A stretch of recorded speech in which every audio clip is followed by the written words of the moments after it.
ओम श्री गणेशाय नमः। नमस्कार, मैं आपका मित्र पंडित लोकेश गहतोड़ी आप सभी का हार्दिक स्वागत करता हूं अपने YouTube चैनल पर। आज हम इस वीडियो के माध्यम से एक बहुत ही महत्वपूर्ण विषय पर चर्चा करने जा रहे हैं। राहु और केतु का राशि परिवर्तन हो चुका है। पूरे 18 महीनों के लिए पूरे 1.5 वर्ष का ये समय है। तो सभी 12 राशियों पर इसका क्या प्रभाव पड़ेगा, हम इस वीडियो के माध्यम से आपको बताने जा रहे हैं। इसलिए इस वीडियो को अंत तक देखिए, नोट कीजिए कि क्या सकारात्मक प्रभाव आप पर पड़ेगा, क्या बाधाएं या मुश्किलें आपके सामने आ सकती हैं, आपको क्या उपाय करने चाहिए, क्या सावधानियां रखनी चाहिए, सब कुछ हम आपको बताएंगे। बस आप हमारे साथ बने रहिए और अंत तक इस वीडियो को देखिए। यह राशिफल राहु केतु के राशि परिवर्तन के ऊपर है। तो पूरे 1.5 वर्ष तक यही राशिफल राहु केतु के संबंध में आपको फल देगा। इसलिए इस राशिफल के कार्यक्रम को बहुत सावधानी से देखिए और नोट कीजिए कि आपको क्या करना है और क्या नहीं करना है। सबसे पहले बता दें कि 12 अप्रैल 2022 को राहु केतु ने अपनी राशि परिवर्तन कर लिया है। राहु केतु एक साथ ही अपनी राशि परिवर्तित करते हैं और ये हमेशा वक्र गति से ही चलते हैं। इस समय राहु मेष राशि में प्रवेश कर गए हैं और केतु तुला राशि में प्रवेश कर गए हैं। तो हम आपको पूर्ण रूप से बताएंगे कि राहु के राशि परिवर्तन का क्या प्रभाव पड़ेगा, केतु के राशि परिवर्तन का क्या प्रभाव पड़ेगा, उनके दृष्टि प्रभाव का क्या परिवर्तन पड़ेगा। इसलिए वीडियो थोड़ी लंबी हो सकती है लेकिन आपके लिए फायदेमंद रहेगी। तो चलिए वीडियो आरंभ करते हैं। सबसे पहले बात करते हैं पहली राशि मेष राशि की। मेष राशि में राहु का गोचर हो चुका है। आपके लग्न में ही, आपके व्यक्तित्व में ही राहु का प्रवेश हो चुका है। तो सबसे पहले तो आप समझिए कि राहु क्या है। राहु एक भ्रम है, एक छलावा है। यह यद्यपि ग्रह है और अंतरिक्ष में संचारण करता है किंतु फिर भी यह नहीं दिखाई देता। इसलिए राहु को आप एक मृग तृष्णा की भांति भी समझ सकते हैं। राहु के आपके व्यक्तित्व में होने से कुछ परेशानियों का सामना तो आपकी राशि को अवश्य करना पड़ेगा। आपका मन परेशान रह सकता है, आप उदास रह सकते हैं, कुछ बेचैनी, कुछ छटपटाहट आपको हो सकती है, सिर दर्द की समस्या या शरीर में किसी प्रकार की कोई रोग की संभावना हो सकती है। इसके साथ ही साथ राहु की दृष्टि आपके पंचम भाव पर, आपके सप्तम भाव पर और आपके नवम भाव पर पड़ रही है। तो आपको खाने पीने पर पूर्ण रूप से ध्यान देना होगा। ऐसा कुछ भी ना खाएं जो आपको अच्छी तरह ना पच सके या आपके पाचन तंत्र में गड़बड़ी करे। और इसके साथ ही साथ आपको अपनी पढ़ाई के ऊपर, जो विद्यार्थी है मेष राशि के, उनको अपनी शिक्षा पर विशेष ध्यान देना होगा। आपका मन भटके ना और पूर्ण एकाग्रता के साथ आपको अपनी तैयारी करनी होगी। दाम्पत्य भाव पर आपके राहु की दृष्टि पड़ रही है तो जीवन साथी के साथ मतभेद हो सकता है, कुछ विवाद हो सकते हैं, या जो लोग शादी के लिए रिश्ता ढूंढ रहे हैं तो उनके लिए कुछ परेशानी आ सकती है, कुछ उसमें देरी हो सकती है। नवम भाव पर भी राहु की दृष्टि पड़ने से धर्म कर्म में जो आपकी रुचि है, आपको कभी कभी ऐसा महसूस हो सकता है कि हमने बहुत अधिक पूजा पाठ कर ली या बहुत अधिक जप तप कर लिया, अब इसकी अधिक आवश्यकता नहीं है, और कुछ आपकी जो जिज्ञासा है वो कम हो सकती है। तो इससे आपको बचना होगा।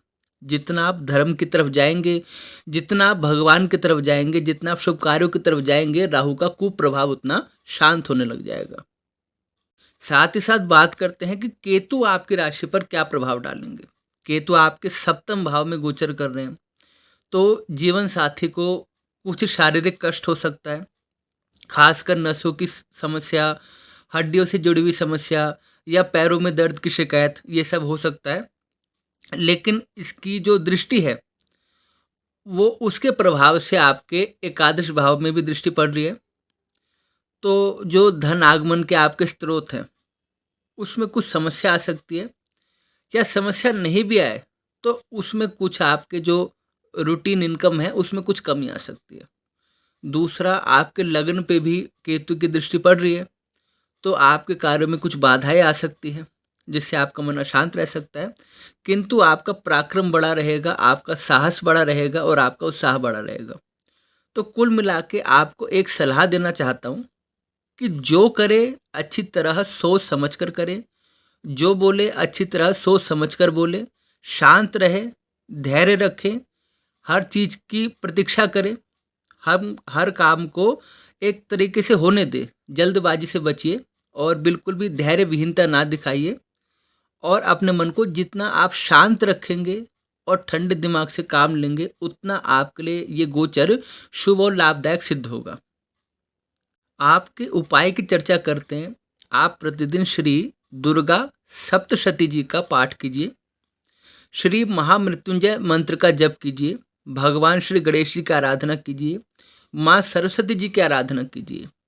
इससे आपके सामने ना तो कभी बाधा आएगी, ना कभी समस्या आएगी, ना आपके किसी कार्य में कोई रुकावट आएगी। और अब बात करते हैं दूसरी राशि वृषभ राशि की। वृषभ राशि के लिए भी ये गोचर बहुत अधिक शुभ है, ऐसा नहीं कह सकते हम। वृषभ राशि के लिए भी कुछ समस्याएं हैं, कुछ प्रतिकूल प्रभाव हैं, क्योंकि राहु आपकी राशि से 12वें भाव में गोचर कर रहे हैं। तो 12वें भाव में राहु के गोचर करने से आपके खर्च बढ़ेंगे, व्यर्थ के खर्च बढ़ेंगे, और आप पूरी पूरी कोशिश कीजिए कि किसी गलत मार्ग में आपका धन ना जाए। यदि आप शुद्ध विचार रखेंगे और इस अवधि में भगवान में आस्था रखेंगे, भगवान में विश्वास रखेंगे और हर काम से पहले अच्छी तरह सोच विचार करेंगे, तो गलत मार्ग में आपका धन नहीं जाएगा। व्यर्थ के किसी विवाद से बचिए, किसी दूसरे के काम में टांग अड़ाने से बचिए, और किसी से भी इस अवधि में वाद विवाद से, तू मैं से आपको कोई लाभ नहीं होने वाला, बल्कि इससे आपके धन का व्यय ही बढ़ेगा। इसलिए अपने आप में सीमित रहिए और अपने आप को निखारने का कार्य कीजिए। साथ ही साथ राहु की जो दृष्टि है वो आपके सुख भाव पर भी पड़ रही है। आपकी माता का स्वास्थ्य प्रभावित हो सकता है, घर में कुछ वाद विवाद या कलह की संभावना हो सकती है। साथ ही साथ रोग रिपु भाव पर दृष्टि पड़ने से यद्यपि आपके शत्रु आपसे दबे रहेंगे, लेकिन आप देखें ना कि शत्रुओं को दबाने के लिए भी तो धन का खर्च करना पड़ता है, शत्रुओं को दबाने के लिए भी अपनी शक्ति को लगाना पड़ता है। तो ये मैंने पहले आपको सावधान कर दिया इस विषय में। दूसरा, आप कुछ ना कुछ रोग से पीड़ित हो सकते हैं, कोई ऐसी बीमारी जिसका स्रोत ना पता चले और आपका मन बेचैन रहे, जो वास्तव में इतनी गंभीर बीमारी ना हो लेकिन आपको भय अधिक उत्पन्न करा दे। और साथ ही साथ आप वाहन चलाते हैं, पूरी सावधानी के साथ चलाइए, और कोई भी कार्य करें तो उसमें थोड़ा समय से पहले चलें। जैसे आपको कहीं 9 बजे पहुंचना है तो आप 8:30 बजे जाने की कोशिश करें, किसी भी काम में जल्दबाजी ना करें। साथ ही साथ इस जो गोचर के समय गूढ़ विद्या जो होती है, गुप्त रहस्य, उसको जानने में आपकी रुचि बढ़ेगी, और यदि आप साधना का मार्ग अपनाते हैं तो उसमें भी आपको सफलता मिलेगी। अब केतु का क्या प्रभाव पड़ रहा है आपकी राशि में? तो केतु आपकी राशि से 6ठे भाव में गोचर कर रहे हैं। तो आपको भी नसों की समस्या, कमर के निचले हिस्से में कोई समस्या, पैरों में दर्द की समस्या हो सकती है। लेकिन साथ ही साथ केतु की जो दृष्टि है वो आपके दशम भाव पे पड़ रही है। दशम भाव पे केतु की दृष्टि पड़ने से कार्य में कुछ विलंब हो सकता है, जो आपने योजनाएं बनाई है वो कुछ डिले से चल सकती है। तो मेरी सलाह ये है कि आप कोई भी प्लान बनाइए तो 2 या 3 विकल्प जरूर रखें कि अगर ये हो जाए तो ठीक है, नहीं तो मेरे पास दूसरा प्लान या तीसरा प्लान भी तैयार है। यदि आप ऐसा नहीं करेंगे और सिर्फ एक विषय पर या एक स्रोत पर निर्भर रहेंगे तो आपको समस्या हो सकती है। इसके साथ ही साथ आपके व्यय भाव पे भी दृष्टि पड़ रही है और आपके वाणी भाव पे भी दृष्टि पड़ रही है। इस अवधि में जो भी बोले, मीठा बोले और प्रिय बोले, सोच समझ के बोले, व्यर्थ के वाद विवाद से आपको बचना है, और खर्च आप अपने मैनेज करके चलिए। देखिए, थोड़े खर्च तो बढ़ते हैं, उसमें कोई समस्या नहीं, ग्रहों का गोचर होता है, लेकिन अत्यधिक खर्च से आपको अवश्य बचना होगा। अब आपके उपाय की चर्चा करते हैं। आप प्रतिदिन श्री दुर्गा कवच का पाठ कीजिए। इसके साथ प्रतिदिन श्री नवग्रह स्तोत्र का पाठ कीजिए। भगवान श्री गणेश जी की उपासना करते रहिए, और साथ ही साथ राहु केतु से संबंधित दान भी करते रहिए। अब बात करते हैं मिथुन राशि की। राहु मिथुन राशि के लिए योग कारक ग्रह माने गए हैं, और वर्तमान में भी आपकी राशि से एकादश भाव में गोचर कर रहे हैं, जिसका शुभ परिणाम आपको देखने को मिलेगा। राहु के प्रभाव से अचानक आकस्मिक धन की प्राप्ति, और कहीं आपका कोई धन रुका हुआ था वो धन आपको प्राप्त हो सकता है, या कोई पुराना विवाद था वो विवाद सुलझ सकता है। और इसके साथ ही साथ जो लोग शेयर बाजार में या ट्रेडिंग में इन्वेस्ट करते हैं उनके लिए भी फायदेमंद है। लेकिन राहु का प्रभाव एक तरह से मिथ्या और काल्पनिक भी कहा गया है, इसलिए बहुत अधिक पैसा फंसा देना बुद्धिमानी नहीं है। या आज प्रॉफिट मिल रहा है तो कल भी हमें प्रॉफिट ही मिलेगा, ऐसा सोचकर बार बार बिना सोचे समझे निवेश करना बुद्धिमानी नहीं है। किसी विशेषज्ञ से सलाह जरूर लीजिए और अपने पैसे को प्रोटेक्ट करके चलिए। और अगर आप ट्रेडिंग भी करते हैं तो उसमें भी सोच समझकर कदम उठाइए। किंतु राहु का गोचर आपको अकस्मात धन लाभ अवश्य देगा, आकस्मिक धन की प्राप्ति होगी, उपहार भी मिल सकता है और आपका रुका हुआ धन भी आपको प्राप्त होगा। अब बात करते हैं राहु की दृष्टि आपके किन भावों पे पड़ रही है। राहु की दृष्टि आपके पराक्रम भाव पे पड़ रही है, तो आपके पराक्रम में वृद्धि होगी, साहस में उत्साह में वृद्धि होगी। किंतु छोटे भाई बहनों के स्वास्थ्य का आपको ध्यान रखना होगा और उनके साथ कोई मतभेद ना हो, इसके लिए भी आपको सतर्क रहना होगा। दूसरा, राहु की दृष्टि आपके पंचम भाव पे पड़ रही है। अपनी संतान को लेकर आप चिंतित रह सकते हैं, संतान की ओर से कोई समस्या आ सकती है, आपके पेट में कोई गड़बड़ी हो सकती है, दिक्कत हो सकती है। या जो विद्यार्थी है मिथुन राशि के, उनके कार्यों में कुछ समस्याएं आ सकती है। यदि वो अपनी पढ़ाई लगातार जारी ना रखें या एकाग्रता के साथ ना पढ़ाई करें तो उनके सामने बाधाएं आ सकती हैं। और राहु की दृष्टि आपके दाम्पत्य भाव पे भी पड़ रही है, तो इसलिए आपको अपने जीवन साथी के साथ मतभेद से बचना होगा, उनके विचारों को सम्मान देना होगा, उनके साथ तालमेल बनाकर चलना होगा। जो आपके शुभ चिंतक हैं, जो आपके हितैषी हैं, उनको नज़रअंदाज करना, अपने गुरु की आज्ञा का उल्लंघन करना या अपने बड़ों के आज्ञा का उल्लंघन करना आपके लिए ठीक नहीं होगा। जो मिथुन राशि के जातक जो प्रेम में हैं, उनको अगर प्रेम में आप अपना समय नहीं दे पाएंगे या पूर्ण समर्पण नहीं होगा तो उसमें आपको व्यवधान हो सकता है। या जिनके रिश्ते की बात चल रही है उसमें भी कुछ समस्याएं आ सकती हैं, कोई गलतफहमी पैदा कर सकता है, तो आपको इन सब चीज़ों से बचना होगा।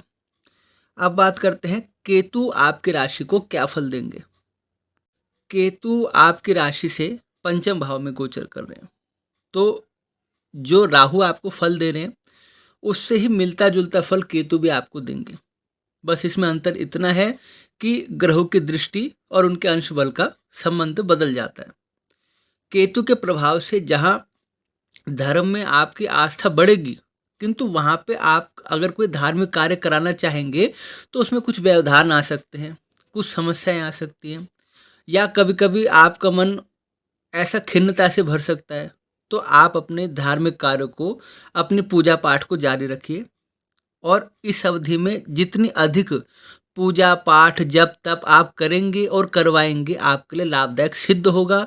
और यदि आप धन के विषय में कृपणता करेंगे इस अवधि में या किसी भी प्रकार से धार्मिक कार्यों से अपना मुंह मोड़ेंगे तो निसंदेह राहु का गोचर आपके लिए उतना शुभ लाभदायक सिद्ध नहीं होगा, क्योंकि इससे आपके घर में कलह बढ़ने की संभावना है। और केतु का प्रभाव आपके लगन पर भी पड़ रहा है। लगन पे केतु का प्रभाव होने से जहां आप आध्यात्मिक विद्या की ओर अग्रसर होंगे और कभी कभी आपका मन मोक्ष के विषय में, परमार्थ के विषय में, अध्यात्म चिंतन के विषय में लगेगा, तो कभी कभी आपका मन सांसारिक समस्या में उलझ जाएगा और व्यर्थ की बातें, व्यर्थ की चेष्टाएं, इनमें आपका समय बर्बाद होगा। तो इन सब से आपको बचना होगा। लेकिन जो आर्थिक दृष्टिकोण है और पैसों के लेके जो बात है वो बिल्कुल आपके पक्ष में है, लेकिन इसके साथ ही साथ आपको फूंक फूंक कर हर कदम रखना होगा और पूरी सावधानी से कार्य आपको करना होगा। अब आपके उपाय की चर्चा करते हैं कि आपको क्या उपाय करना चाहिए। प्रति माह किसी विद्वान पुरोहित से शांति पाठ अवश्य कराएं। गंगा जी आदि तीर्थों में स्नान के लिए जरूर जाएं।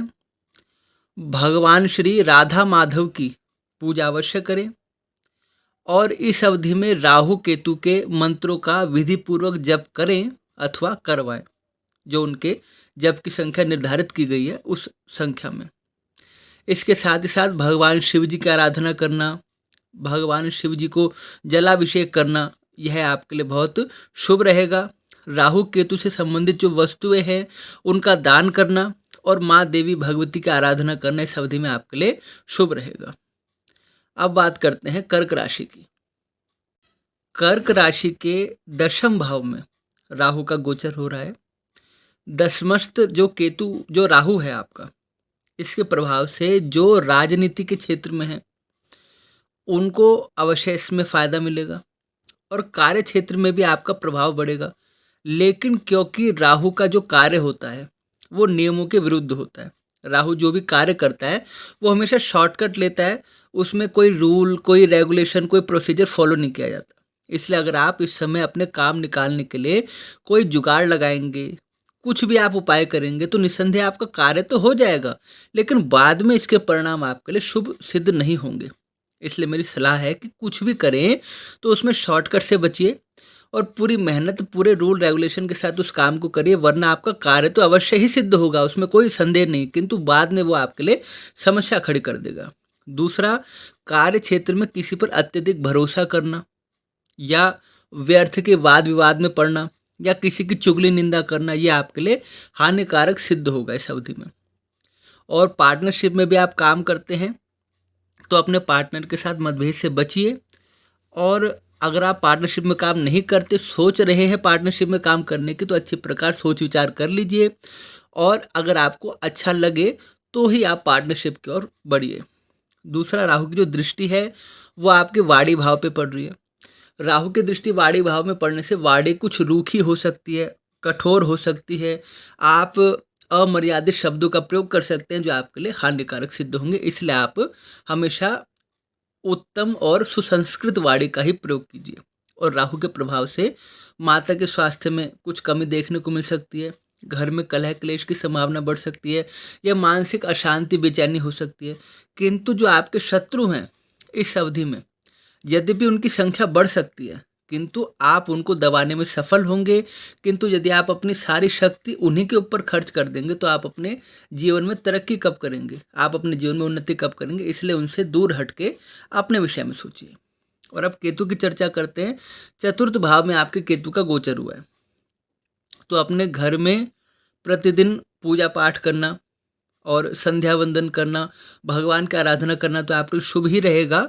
और इसके साथ ही साथ केतु की दृष्टि आपके अष्टम भाव में भी पड़ रही है, तो कहीं ना कहीं चोट लगने की संभावना और कोई बीमारी का भय और किसी पशु से भय, इन सब का भय हो सकता है। तो आप पूरी सावधानी और पूरी सतर्कता के साथ चलिए और भगवान का स्मरण करते रहिए।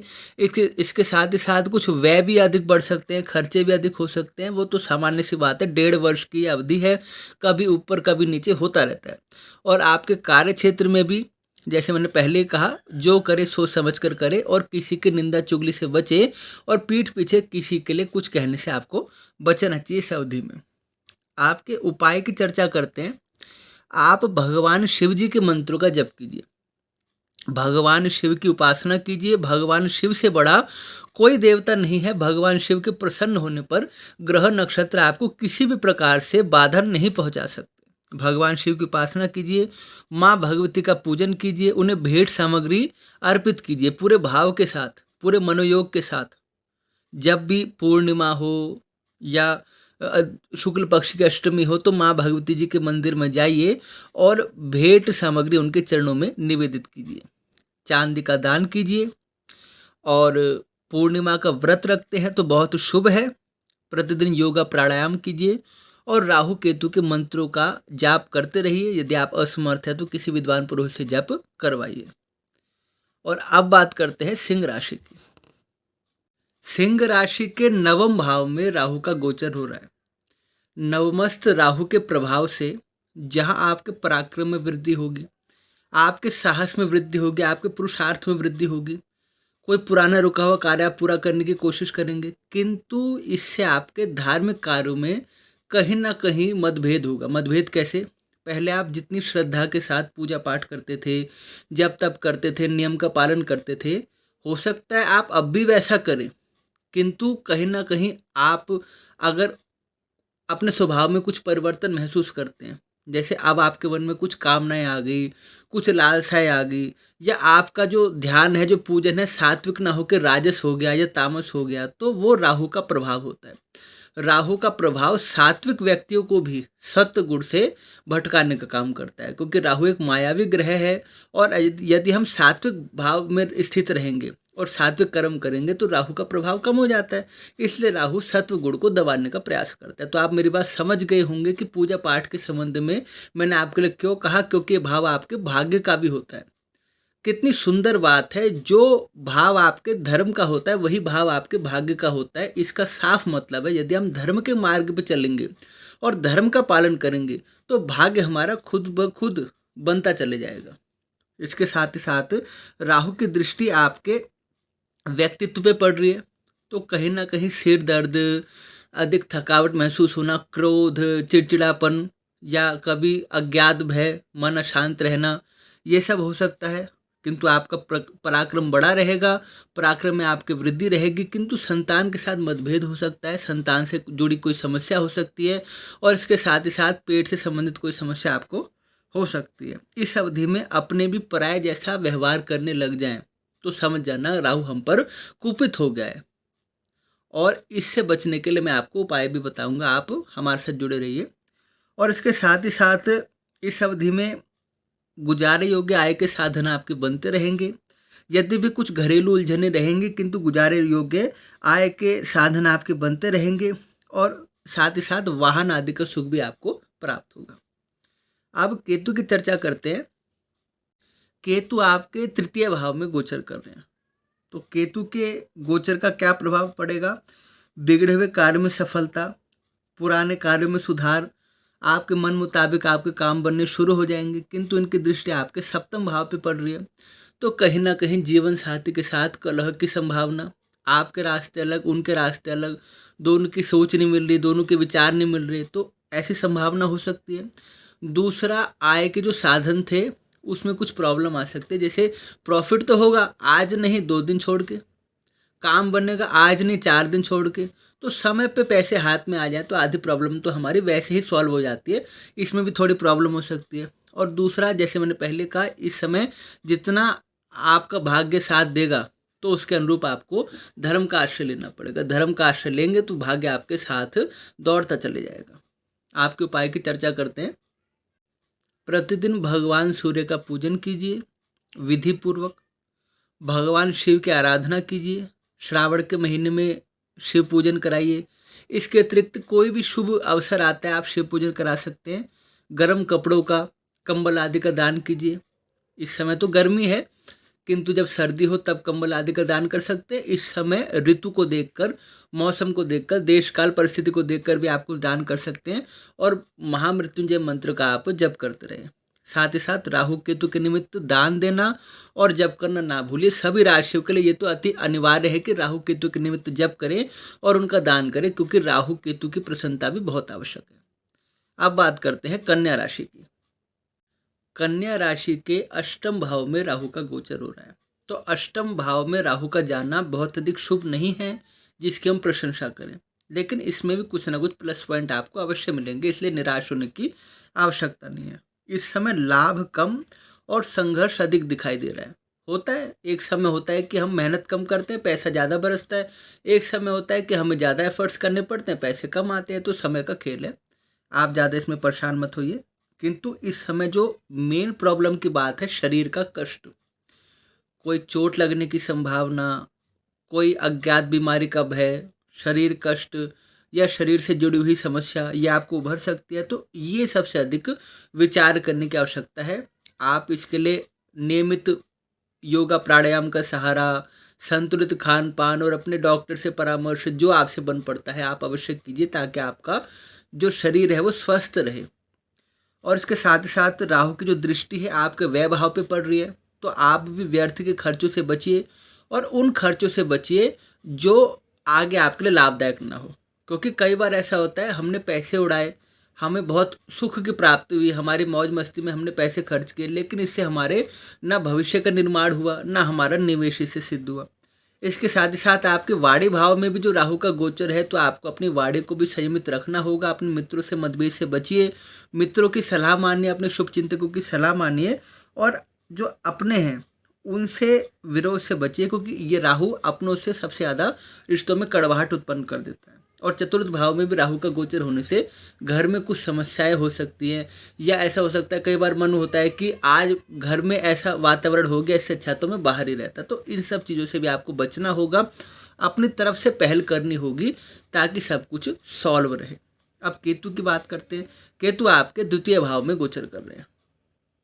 दांतों से जुड़ी हुई कोई समस्या हो सकती है, कान से जुड़ी हुई कोई समस्या हो सकती है, और दौड़ धूप थोड़ी ज़्यादा हो सकती है। और केतु की दृष्टि आपके षष्ठम भाव पे भी पड़ रही है, तो शत्रुओं को आप दबाने का प्रयत्न करेंगे, किंतु इसके लिए आपको बीच का रास्ता निकालना पड़ेगा, यानी बातचीत से आपको अपने सारे मामले सॉल्व करने होंगे। कार्य क्षेत्र में कुछ अधिक आपको प्रयत्न करना होगा, और जो अष्टमस्त इसकी दृष्टि पड़ती है केतु की, वो भी आपके लिए कुछ अनुकूल नहीं है। किंतु इसके साथ ही साथ आपको एक फ़ायदा मिलेगा, इंश्योरेंस क्लेम है उससे आपको पैसा मिल सकता है।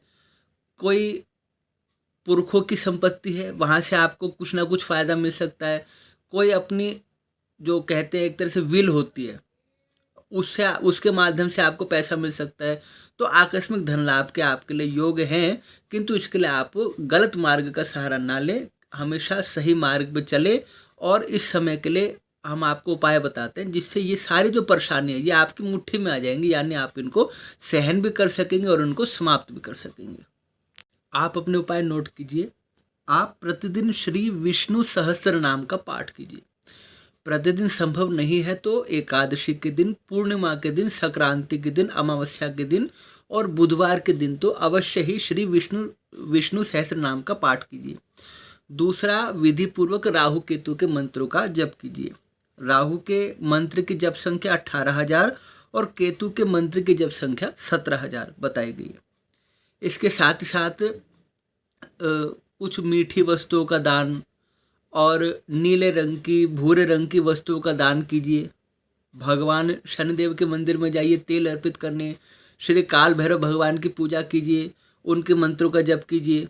अपने जो आपके ग्राम देवता हैं या आपका जो ग्राम का स्थान है, वहाँ जाइए देवता की पूजा करने। तीर्थों की यात्रा कीजिए, और इस अवधि में भगवान शिव और भगवान श्री गणेश जी की सविधि पूर्वक आराधना कीजिए। 1.5 वर्ष का समय है, जब आपको समय मिले, जब आपको संपूर्ण व्यवस्थाएं हो जाए, तब आप पूजा पाठ अवश्य कीजिए, किंतु कीजिए अवश्य, उसी से आपकी सारी परेशानियां समाप्त होगी।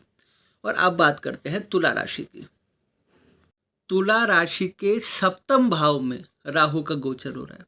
सप्तमस्थ राहु भी आपके लिए अधिक शुभ नहीं कहा जाएगा, क्योंकि इसका पहला प्रभाव तो आपके दाम्पत्य जीवन पर पड़ेगा, आपके जीवन साथी पर पड़ेगा, और बाद में इसका प्रभाव आपके अपने शरीर पर भी पड़ेगा।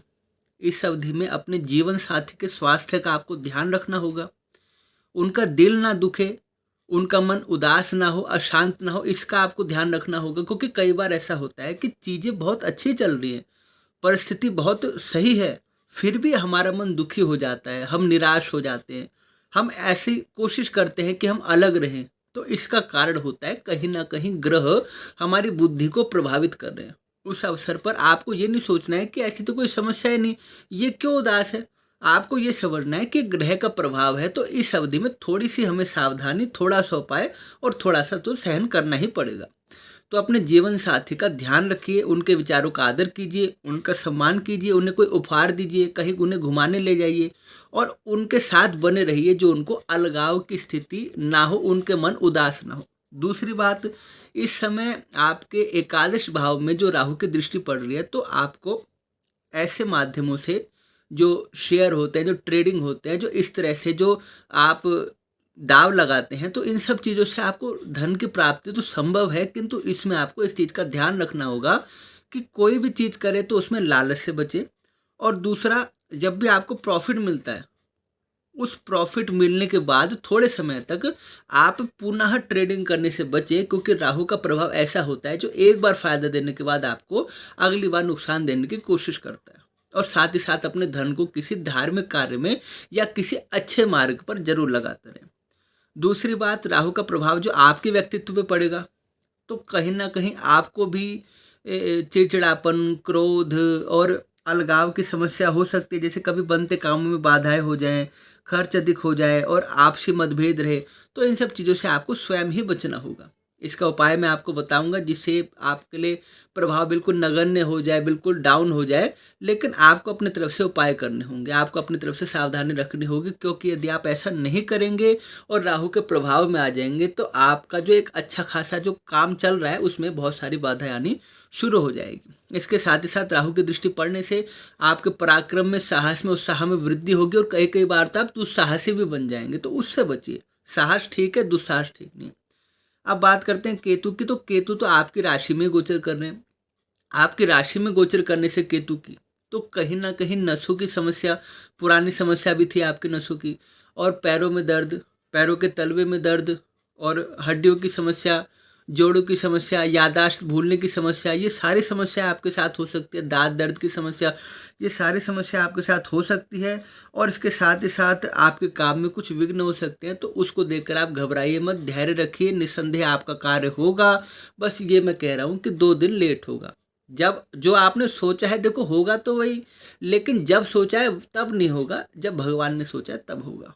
इसके साथ ही साथ आपके पंचम भाव पर केतु की दृष्टि पड़ रही है, तो संतान को लेकर चिंतित अधिक मत होइए और संतान का ध्यान रखिए, अपने पेट का ध्यान रखिए। ऐसी अधिक गर्म प्रकृति की चीज़ें पेट में ना डालिए जो आपको बाद में परेशानी दे।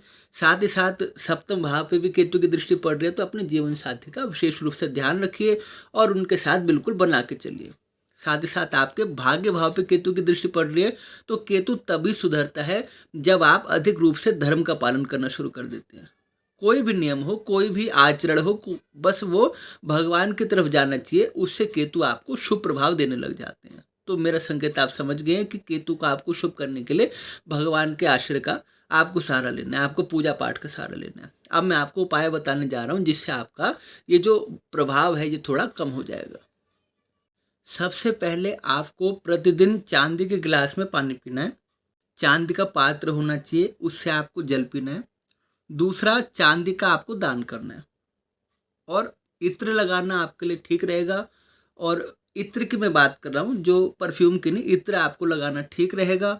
और साथ ही साथ अपने जीवन साथी को उपहार देते रहिए, या तो पूर्णिमा को दीजिए, या शुक्रवार को दीजिए, या फिर बुधवार को भी आप दे सकते हैं। अपने जीवन साथी को उपहार देते रहिए। राहु केतु की विधिवत शांति कराइए, और जितनी अधिक संख्या में करा सकते हैं आपके लिए ठीक रहेगा। इसके साथ साथ नवग्रह शांति कराना और घर में पूजा पाठ कराते रहना आपके लिए शुभ रहेगा। शिव पूजन और देवी माँ की आराधना, देवी माँ को भेंट पूजा समर्पित करना आपके लिए बहुत शुभ रहेगा, जिससे ना सिर्फ जीवन साथी के साथ आपका रिश्ता और अधिक मजबूत बनेगा, संतान की तरफ से जो चिंता है वो आपकी कम हो जाएगी, घर में क्लेश कम हो जाएगा, मानसिक अशांति दूर होगी, बल्कि धन लाभ के अवसर खुलेंगे। और ऐसे अवसर खुलेंगे कि आपके लिए धन को संभाल पाना भी कठिन हो जाएगा। और अब बात करते हैं वृश्चिक राशि की। राहु का प्रभाव वृश्चिक राशि के लिए शुभ है, क्योंकि राहु आपके षष्ठम भाव में गोचर कर रहे हैं। तो राहु का प्रभाव वृश्चिक राशि के लिए शुभ रहेगा, और आपके शत्रु आपसे दबे रहेंगे, आपके शत्रु आपसे पीड़ित रहेंगे, और संपूर्ण कार्य में आपको सफलता मिलेगी, पुराने विवाद में आपको सफलता मिलेगी। साथ ही साथ राहु की दृष्टि आपके दशम भाव पे पड़ रही है, तो दशम भाव पे राहु की दृष्टि पड़ने से आप में वो काबिलियत हो जाएगी कि आप कैसा भी ट्रिक यूज़ करके, कैसा भी जुगाड़ लगा के अपना काम बहुत बखूबी से निकाल सकते हैं। लेकिन उसके साथ ही साथ आपको इस बात का ध्यान भी देना पड़ेगा कि कोई भी चीज़ है, कोई भी ट्रिक है, वो एक बार यूज़ होती है। इसलिए आपको लॉन्ग टर्म सक्सेस हासिल करनी है, तो अपनी मेहनत पर, अपनी काबिलियत पर आपको भरोसा करना पड़ेगा। साथ ही साथ आपके खर्च हो सकते हैं, और वो खर्च कुमार्ग पर ना हो, इसके लिए आपको प्रयत्नशील रहना पड़ेगा। वाणी भाव आपका जरूर प्रभावित हुआ है, तो वाणी पर आपको नियंत्रण रखना होगा। यदि वाणी आपकी अनियंत्रित हो जाएगी तो जो मैंने लाभ कहे हैं उन लाभों में भी कमी आनी शुरू हो जाएगी। तो राहु का प्रभाव जहाँ तक है आपके लिए शुभ ही है। अब केतु की बात करते हैं, क्योंकि केतु आपके द्वादश भाव में गोचर कर रहे हैं, तो यहाँ कुछ गुप्त परेशानियाँ, कुछ अज्ञात भय आपको रह सकता है। अपनों से पराया जैसा व्यवहार, रोग शोक आदि का भय, शत्रु का भय, तो ये आपके लिए केतु का प्रभाव थोड़ा सा मंदा कहा जा सकता है। अपनी माता के साथ स्वास्थ्य का ध्यान रखिए, तालमेल बनाकर चलिए, और अष्टम भाव में केतु की दृष्टि पड़ने से आकस्मिक चोट लगने का भय या पशुओं से भय, ये सब आपको हो सकता है। तो इन सब बातों का आप ध्यान देकर चलिए। और अब आपके उपाय की चर्चा करते हैं जिससे आप अपने गोचर को और अधिक शुभ बना सकते हैं। आप स्वर्ण का दान कीजिए, सोने का दान कीजिए, नवग्रह विधिवत शांति कराइए अपने घर में, मंगल ग्रह की शांति कराइए या मंगल ग्रह को मजबूत करने का और अधिक प्रभावशाली करने का प्रयत्न कीजिए। भगवान श्री गणेश जी की आराधना कीजिए। श्री गणेश संकट नाशक स्तोत्र है, श्री गणेश अथर्वशीर स्तोत्र है, इसका पाठ कीजिए।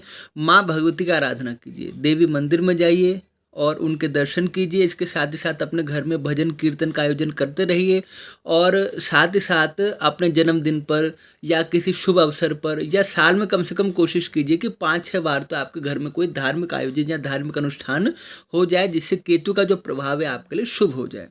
और अब बात करते हैं धनु राशि की।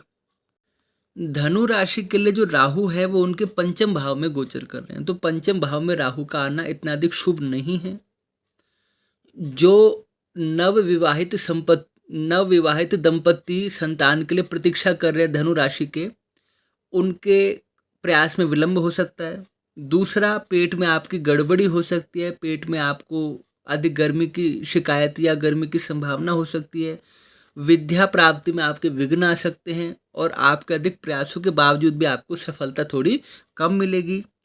किसी निकटवर्ती संबंधी से कलह हो सकता है, खर्च में वृद्धि हो सकती है और कार्यों में विघ्न आने शुरू हो सकते हैं। साथ ही साथ आपके भाग्य भाव पर राहु की दृष्टि पड़ने से भाग्य में कुछ समस्या आ सकती है या कुछ ऐसा हो सकता है कि धार्मिक कार्यों में आपकी रुचि कम होने लग जाए। आपके लग्न पर भी राहु की दृष्टि पड़ेगी तो या तो आपका स्वभाव ऐसा हो जाएगा कि आप दूसरों को परेशान करके या दूसरों को पीड़ित करके अपना फ़ायदा निकाल सके, या फिर आप अभी यदि ऐसा नहीं करना चाहते तो इसमें आपको फिर प्रतीक्षा करनी पड़ेगी, धैर्य रखना पड़ेगा और दूसरा मार्ग आपका भविष्य में भी लाभदायक सिद्ध होगा। और आय में आपकी वृद्धि निसंदेह होगी, किंतु कब वृद्धि होगी, कैसी वृद्धि होगी, ठीक ठीक नहीं कहा जा सकता, क्योंकि कभी ज़्यादा पैसा, कभी कम पैसा, कभी अधिक लाभ, कभी कम लाभ होगा। इसलिए आपको धैर्य बनाए रखना होगा। किंतु जो केतु का गोचर है वो आपके लिए अत्यधिक शुभ है और केतु के गोचर से आपको एक तरह से आप शांति रख सकते हैं या आप थोड़ा बैलेंस कर सकते हैं। जो राहु ने आपका बिगाड़ा है, केतु वो आपका संवारने का काम करेगा। कैसे? केतु आपके एकादश भाव में गोचर कर रहा है, तो कहीं ना कहीं केतु के प्रभाव से भूमि भवन वाहन आदि में आपको सफलता, यानी भूमि भवन का क्रय कर सकते हैं, वाहन खरीद सकते हैं और भौतिक सुख साधन में वृद्धि होगी और धन लाभ भी होगा। भले ही साधारण हो लेकिन धन लाभ तो धन लाभ होता है। गिफ्ट मिलना सबको अच्छा ही लगता है, लेकिन इसके साथ साथ संघर्ष की भी संभावना है।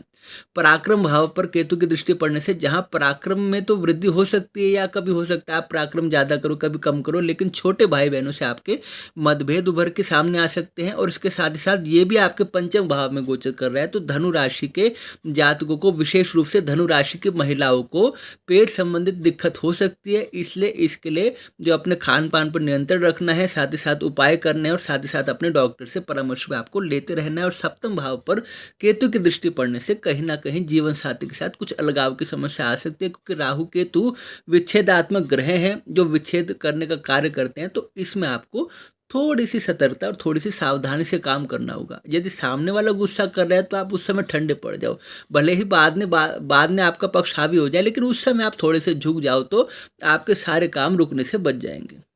और अब आपके उपाय की चर्चा करते हैं जिससे आपको किसी भी प्रकार की कोई समस्या नहीं सामने आएगी। आप अपना उपाय नोट कीजिए। आपको एक तो प्रतिदिन श्री अर्गला स्तोत्र का पाठ करना है, भगवान श्री गणेश जी का विधिवत पूजन करना है, उन्हें दुर्वांकुर अर्पित कीजिए, पान सुपारी अर्पित कीजिए, उनका विधिवत 16 उपचारों के साथ पूजन कीजिए और श्री गणेश अथर्वशीर्ष का, गणेश संकट नाशन स्तोत्र का या अन्य गणेश जी की गायत्री है उसका पाठ कीजिए।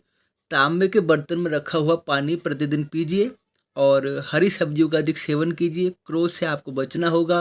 पूर्णिमा का व्रत कर सकते हैं, नहीं कर सकते तो सात्विक आहार कीजिए, उस दिन चंद्रदेव को अर्घ्य दीजिए। इसके साथ ही साथ राहु केतु के मंत्रों का जप तो प्रत्येक राशि को करना आवश्यक है, आपके लिए विशेष रूप से आवश्यक है। और इसके साथ ही साथ राहु केतु से संबंधित जो वस्तुएं हैं, नीले रंग की वस्तुएं, काले रंग की वस्तुएं, उनका आप दान कीजिए। और अब बात करते हैं मकर राशि की। मकर राशि के चतुर्थ भाव में राहु का गोचर हो गया है। चतुर्थ भाव से आपकी माता का संबंध किया जाता है, विचार किया जाता है और आपके सुख के, आपके साधन की, इन सब का विचार चतुर्थ भाव से किया जाता है।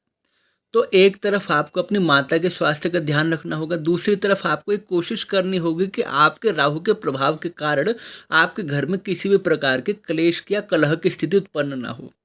यदि आप अत्यधिक क्रोध करेंगे या अमर्यादित वाणी का प्रयोग करेंगे या उग्रता लाएंगे या धैर्य विहीनता लाएंगे तो आपके घर में कलह होगी, और राहु यही कराता है, इसलिए आपको इनसे बचना होगा। तो बिल्कुल उल्टा करना होगा, सबकी बातें सुनना, सबके विचारों को सम्मान देना, सबके विचारों को आदर देना और सबसे पोलाइटली बात करना, मीठी बात करना, घर के अंदर भी घर के बाहर भी। यह आपको निसंदेह धन लाभ देगा, शरीर में सुख देगा, यानी आप बिल्कुल स्वस्थ रहेंगे, निरोगी काया मिलेगी और आपको आकस्मिक लाभ भी राहु अवश्य देकर जाएंगे। इसके साथ ही साथ राहु की जो दृष्टि है वो आपके अष्टम भाव पे पड़ रही है, तो कहीं ना कहीं आप वाहन चलाते हैं, आपको सावधानी से वाहन चलाना होगा। वाहन चलाने से पहले आप भगवान श्री हनुमान जी का, गणेश जी का नाम लेकर घर से निकलिए और उसके साथ ही साथ चोट फेट से अपना बचाव रखिए। कोई भी कार्य करें तो बड़ी सावधानी से करें और अपने मंगल को मजबूत करें, हनुमान जी की पूजा करते रहें। कार्य क्षेत्र में राहु का प्रभाव है तो किसी की निंदा करने से बचे, चुगली करने से बचे, पीठ पीछे किसी के बारे में गॉसिप करने से बचे और व्यर्थ के खर्चों से बचे। बचत पर ध्यान दे, निवेश पर ध्यान दे, भविष्य की योजनाएं बनाएं। और केतु का जो प्रभाव है आपकी राशि के लिए शुभ है और केतु के माध्यम से आप थोड़ा रिलैक्स हो सकते हैं। केतु आपके दशम भाव में गोचर कर रहा है तो इसमें कोई मंगल कार्य आपके घर में होगा, कोई भी मांगलिक कार्य आपके घर में होगा और पुरुषार्थ में आपकी वृद्धि होगी। और इस समय खर्च तो अधिक बड़ा रहेगा किंतु लाभ भी होगा, क्योंकि अगर यदि लाभ ही नहीं आपके पास मिलेगा तो खर्च अधिक कैसे हो सकता है। विदेश यात्रा का योग है जो इसके लिए प्रयत्न कर रहे हैं, या आपकी लंबी यात्राओं का योग भी हो सकता है अपने कार्य के सिलसिले में। और इस समय केतु की जो दृष्टि है आपके वाणी भाव पे पड़ रही है, आपके धन भाव पे पड़ रही है, तो आप धन का संचय तो करेंगे लेकिन उसमें थोड़ी सी सिस्टमैटिक प्रॉब्लम हो सकती है। तो आपको अपनी प्लानिंग बना के चलनी होगी और वाणी पे विशेष रूप से ध्यान देना होगा। पहले भी कहते हैं, अब भी कहते हैं, यदि आप वाणी पे ध्यान नहीं देंगे तो बिल्कुल चौपट कर देगा राहु आपको। और चतुर्थ भाव में जो केतु की आपकी दृष्टि है उसके प्रभाव से घर में थोड़ा सा तनाव बढ़ सकता है या क्लेश बढ़ सकता है, तो उसके लिए आपको भगवान श्री गणेश जी की आराधना करनी होगी, गणेश जी की शरण में जाना होगा। किंतु इसके साथ ही साथ केतु आपके शत्रुओं को दबाने का प्रयास करेंगे और आपके शत्रु आप पे हावी नहीं हो पाएंगे। अब मैं आपको उपाय बताता हूँ। उपाय यही है कि भगवान शनिदेव की आराधना कीजिए, शनिदेव की विधिवत पूजा कीजिए और शनि उपासना करते रहिए। बिल्कुल शनिदेव के चरणों को मत छोड़िए, शनि की पूजा करते रहिए। इसके साथ ही साथ भगवान शिव के महामृत्युंजय मंत्र का जप कीजिए और भगवान शिव के निमित्त स्त्रोत का, कथा का, पुराण आदि का पाठ कीजिए। भगवती माँ दुर्गा जी की उपासना कीजिए और देवी कवच का पाठ करना, श्री दुर्गा सप्तशती जी का पाठ करना आपके लिए शुभ रहेगा।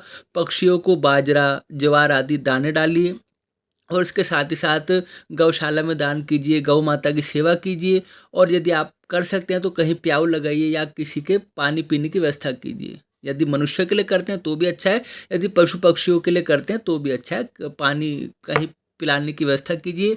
और इसके साथ ही साथ अपने जीवन साथी के साथ मधुर संबंध बना के चलिए, उन्हें कुछ ना कुछ उपहार दीजिए और उनका सम्मान कीजिए। और अब बात करते हैं कुंभ राशि की। कुंभ राशि के लिए जो राहु का गोचर है, केतु का गोचर है, वह शुभ ही है और कुंभ राशि के लिए इतनी अधिक चिंता की बात नहीं है। मैं पहले से आपको बता देता हूँ। कुंभ राशि के तृतीय भाव में राहु का गोचर होने से छोटे भाई बहनों के संबंध में तो कुछ समस्या आपको आ सकती है, किंतु इसके अतिरिक्त आपके जो स्वयं का पुरुषार्थ है, स्वयं का साहस है, आत्मविश्वास है, वो बड़ा रहेगा। और इसके साथ ही साथ वो रुके हुए कार्य जो आपके पिछले कुछ समय से पेंडिंग चल रहे थे वो आप पूरा करने की कोशिश करेंगे। लेकिन इसके साथ ही साथ जो राहु की दृष्टि आपके दाम्पत्य भाव पे पड़ेगी तो कहीं ना कहीं आपको अपने जीवन साथी के विचारों का सम्मान करके चलना होगा। और मैं सभी को कहता आया हूँ कि राहु विच्छेदात्मक ग्रह है। जैसे कहते हैं ना, एक माचिस की तिल्ली होती है, हम जरा सा माचिस की तिल्ली को अगर रगड़ दे तो उसमें आग लग जाएगी, तो वही राहु का कार्य होता है। पहले से ही थोड़ी सी प्रॉब्लम होती है और राहु मतभेद, गलतफहमी उत्पन्न कर देता है। और उसमें यदि हम और अधिक उग्र हो जाए, क्रोध कर लें और बिल्कुल समझने की कोशिश ना करें तो सारी चीज़ें बिगड़ जाती है, संबंध आपके खराब हो जाते हैं। तो इसलिए मैं आपको सलाह सभी राशियों को दे रहा हूँ कि अपने जिस जिस संबंध में राहु केतु की दृष्टि पड़ रही है वहाँ थोड़ा सा प्यार से काम लीजिए, रिलैक्स कीजिए, वहाँ पे ज़्यादा ज़्यादा उग्रता करने की कोशिश मत कीजिए, वरना आपके संबंध खराब हो सकते हैं। तो राहु के प्रभाव के लिए अपने जीवन साथी के साथ तालमेल बनाकर चलिए और उनकी बात को सम्मान देते हुए अपनी बात का भी सम्मान कराइए और दोनों मिलजुल कर अपनी गृहस्थी की गाड़ी आगे बढ़ाइए। साथ ही साथ जो भाग्य भाव पे आपकी, धार्मिक भाव पे आपकी दृष्टि पड़ रही है राहु की, तो कहीं ना कहीं आपको अधिक मात्रा में पूजा पाठ या भजन कीर्तन करना होगा। जैसे पहले आप 10 मिनट पूजा करते थे, कोशिश कीजिए 20 मिनट पूजा कीजिए। 20 मिनट पूजा करते थे, 30 मिनट पूजा करने की कोशिश कीजिए, ताकि जो आपके ऊपर राहु का नकारात्मक प्रभाव पड़ेगा तो वो शांत हो जाए। इसके साथ ही साथ जो आपका लाभ भाव है उस पर भी राहु की दृष्टि पड़ रही है, तो कहीं ना कहीं धन लाभ के अवसर, उन्नति के अवसर, विदेश गमन की योजना है आपकी, और बड़े लोगों के साथ आपका संपर्क होना, बड़े कॉन्ट्रैक्ट मिलना, तो ये सब फायदे आपको मिलेंगे और निसंदेह 1.5 वर्षों में राहु आपको माला माल करके जाएंगे। और इसके साथ ही साथ जो केतु की दृष्टि है, तो केतु की दृष्टि से भी आपको धन लाभ मिलेगा, क्योंकि आपके भाग्य भाव में गोचर कर रहे हैं, लेकिन इनकी दृष्टि आपके लगन पर, आपके पराक्रम पर और आपके संतान भाव पे पड़ रहे हैं, तो कहीं ना कहीं चोट फेट की संभावना है। और वाहन का सुख तो है, लेकिन उसमें थोड़ी सी सावधानी आप बरतिए। संघर्ष अधिक है, केतु के प्रभाव से थोड़े से लाभ में कमी हो सकती है, लेकिन सुख साधनों पर आपका खर्च होगा। और उसके साथ ही साथ पेट संबंधित चीज़ें हैं तो गर्म प्रकृति की चीज़ें खाने से बचिए, या वात पित्त कफ जो तीन ये चीज़ें होती हैं इसमें डिसबैलेंस ना हो, इसकी कोशिश कीजिए। और सब प्रकार से ठंडी वस्तुओं का, जो कमरे के तापमान पर ठंडी होती है, ऐसी वस्तुओं का आप सेवन कीजिए और अपनी संतान के साथ तालमेल बनाकर चलिए। और मैं आपको उपाय बताता हूँ। स्वर्ण का दान करना, कंबल का दान करना और अनाज का दान करना, काले या भूरे रंग की वस्तुओं का दान करना, और इसके साथ ही साथ जो वृद्धाश्रम है वहाँ जाकर दान करना, या जो गरीब असहाय बच्चे हैं उनके लिए कोई आश्रम खोला है तो वहाँ जाकर उनकी सहायता करना, या किसी भी रोगी की सहायता करना, उसकी चिकित्सा के लिए, इलाज के लिए कुछ पैसे डोनेट करना। और इसके साथ ही साथ गौ माता की सेवा करना, पक्षियों को दाना डालना, ज्वार बाजरा आदि, या सतनाज भी आप मिला के डाल सकते हैं। और गजेंद्र मोक्ष स्त्रोत का पाठ करना, संकट नाशक स्त्रोत का पाठ करना, गणेश जी की उपासना करना, भगवान शिव की उपासना करना, ये सब आपके राशि के लिए शुभ रहेगा। राहु केतु का गोचर तो आपके लिए शुभ है, किंतु आप जानते ही हैं कि हर सिक्के के दो पहलू होते हैं, इसलिए अगर डार्क साइड से आप बचना चाहते हैं तो आप इन सब उपायों को करते रहिए और आप अपना जीवन सुखी बनाइए। और अब बात करते हैं आखिरी राशि मीन राशि की। मीन राशि वालों को थोड़ा सा संभल कर चलने की आवश्यकता है, क्योंकि आपके द्वितीय भाव में राहु का गोचर हो रहा है। कुछ भी बोलने से पहले अच्छी तरह सोच विचार कर लीजिए और कड़वा बोलने से बचिए। निकटवर्ती संबंधों में तनाव हो सकता है, धन के मामले में किसी से धोखा खा सकते हैं, इसलिए बिल्कुल फूक फूक का कदम रखिए और किसी अपरिचित पर अचानक से विश्वास मत कीजिए। इसके साथ ही साथ जो आपका पुराना विवाद है, पुराना मुकदमा है, उसमें आपको सफलता मिलेगी, लेकिन इसके लिए आपको थोड़ा सा या तो धन का व्यय करना पड़ेगा या फिर समझौते का मार्ग अपनाना पड़ेगा। और उसके साथ ही साथ जो आपका अष्टम भाव है वो राहु से पीड़ित है, तो इस अवधि में शरीर में कष्ट बढ़ सकता है, मानसिक तनाव हो सकता है और कार्य में थोड़ी सी बाधा हो सकती है, कार्य की प्रगति थोड़ी धीमी हो सकती है, घरेलू कलह क्लेश हो सकता है। और केतु के गोचर पर चर्चा करते हैं तो केतु आपके अष्टम भाव में गोचर कर रहे हैं, तो अष्टम भाव में गोचर करना भी केतु का बहुत अधिक शुभ नहीं है। और यह भी आपके कमर के निचले हिस्से में कोई समस्या का संकेत करता है, नसों में, कान में, दांत में या आंखों से जुड़ी कोई समस्या का संकेत करता है। और इसके साथ ही साथ विद्या में थोड़ा सा विघ्न हो सकता है, संतान पे खर्च अधिक हो सकता है। और इन सब का उपाय यही है कि जो भी बोले मीठा बोले। मीठा बोलने से आपकी राशि हर वो कार्य सिद्ध कर लेती है जो बाकी राशियां नहीं कर सकती, क्योंकि आपको गॉड गिफ्ट मिला है मीठी जुबान और नेक दिल। अपने दिल की सुनिए और जो भी करिए सही करिए, मीठा बोलिए, इससे आधे काम तो आपके वैसे ही बन जाएंगे। और बाकी आधे काम बनाने के लिए मैं आपको उपाय बता देता हूँ। इस अवसर पर तीर्थों की यात्रा करना, विशेषकर भगवान शिव के जो ज्योतिर्लिंग है उन ज्योतिर्लिंगों की यात्रा करना, देवी के शक्तिपीठों की यात्रा करना आपके लिए शुभ होगा। भगवान श्री गणेश जी का पूजन घर में करवाना विद्वान पुरोहित से आपके लिए शुभ होगा। राहु केतु की मैं तो कहता हूँ आप एक बार शांति करा लीजिए और घर में नवग्रह पूजन, विशेषतः आपके जन्मदिन पर या आपके बच्चों के जन्मदिन पर या आपके जीवन साथी के जन्मदिन पर भी आप करवा सकते हैं। और उसके साथ ही साथ जैसे राहु केतु के जो मैंने दान की वस्तुएं बताई हैं उन दान की वस्तुओं को देते रहना, और मछलियों को विशेष रूप से चारा मतलब मछलियों को खाना खिलाना आपके लिए विशेष रूप से अच्छा रहेगा, और गौ माता को चारा खिलाना आपके लिए इस अवधि में अच्छा रहेगा। तो मैं आशा करता हूँ सभी 12 राशियों ने ध्यान से सुन लिया होगा कि क्या सावधानी रखनी चाहिए, क्या उपाय करने चाहिए। और यह सभी जो उपाय हैं, यह सब ग्रहों पे आधारित है। यानी जितनी श्रद्धा, जितने भक्ति भाव से आप इन उपायों को करेंगे, उतना आपको लाभ मिलेगा। इनका कोई दुष्प्रभाव नहीं होगा, क्योंकि यदि हम किसी की सहायता करते हैं, किसी को दान देते हैं, या मेडिटेशन करते हैं, योगा करते हैं, या कुछ अच्छा कार्य करते हैं, पूजा पाठ करते हैं, तो उससे किसी को कुछ भी नुकसान नहीं पहुंचता, बल्कि हमेशा फायदा ही पहुंचता है, आपको भी और सबको भी।